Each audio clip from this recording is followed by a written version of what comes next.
नमस्कार दोस्तों, स्वागत है आपका हमारे एक नए वीडियो में। बरसात के दिनों में बढ़ जाते हैं एलर्जिक राइनाइटिस के लक्षण कंट्रोल करने के लिए आप घरेलू 6 उपचारों का आसानी से उपयोग कर सकते हैं। और एलर्जिक जो है तो राइनाइटिस क्या होता है उसके बारे में आपको डिटेल से बताएंगे। एलर्जिक राइनाइटिस जो होता है उसमें जुकाम, खांसी, बुखार आदि आते हैं।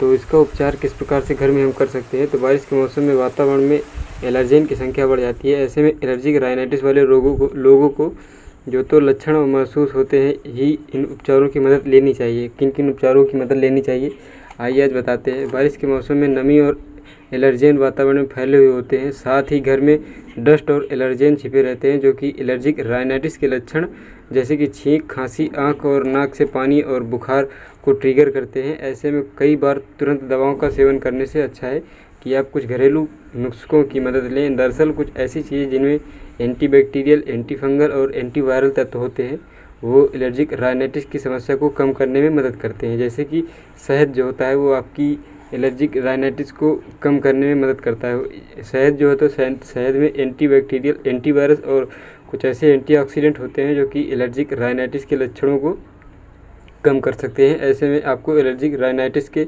लक्षणों को महसूस करते ही मुंह में 1 चम्मच देसी शहद रख लेना है और ध्यान रखें कि थोड़ी देर तक पानी न पिएं, नहीं तो इसका असर कम हो जाएगा, क्योंकि शहद में जो मिठास होती है उससे ही एलर्जिक राइनाइटिस जो है तो कम हो जाता है। और प्याज गर्मियों में तो प्याज खाना बहुत ही ज़रूरी होता है, क्योंकि प्याज में भी एंटीऑक्सीडेंट क्वेरसेटिन और पाया जाता है जो कि एंटीवायरल गुणों से भरपूर है। इसके अलावा इसमें बैक्टीरिया पर तुरंत नियंत्रण करने वाले गुण होते हैं जो कि आपकी छींक को रोकने में मदद करते हैं। ये उन एलर्जिक हिस्टामाइन को कम करते हैं जो कि एलर्जी को ट्रिगर करते हैं, मतलब जो एलर्जी को दबाते हैं उनको ये बढ़ाता है। मतलब प्याज खाने से ये बढ़ जाते हैं और कई समस्याओं का कारण बन जाते हैं। ऐसे में लक्षण मुँह से काट कर प्याज खाएँ और विटामिन सी भरपूर मात्रा लें, इससे कि आपको बहुत ज़्यादा मात्रा में तो फ़ायदा मिलेगा। अगर आपको एलर्जिक राइनाइटिस की समस्या ज़्यादा रहती है तो आपको हिस्टामाइन के स्तर को कंट्रोल करना होगा। इसके लिए आपको विटामिन की मदद लेनी चाहिए और हिस्टामाइन के स्तर को कम करने में ये काफ़ी मददगार होते हैं। इसके लिए आप विटामिन सी के भरपूर फ्रूट्स ले सकते हैं, जैसे कि नींबू, संतरा और केला आदि जो है तो आपके लिए बहुत मददगार सिद्ध हो सकते हैं।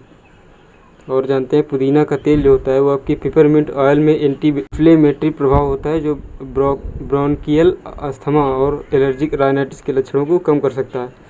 एलर्जिक राइनाइटिस के लक्षणों को कंट्रोल करने में ये आसानी से काम करता है। इसके लिए आपको ज़्यादा कुछ नहीं करना, बस कॉटन के पुदीने में तेल लगाएं और फिर उसे सूंघें या फिर आप इसे लगाएं।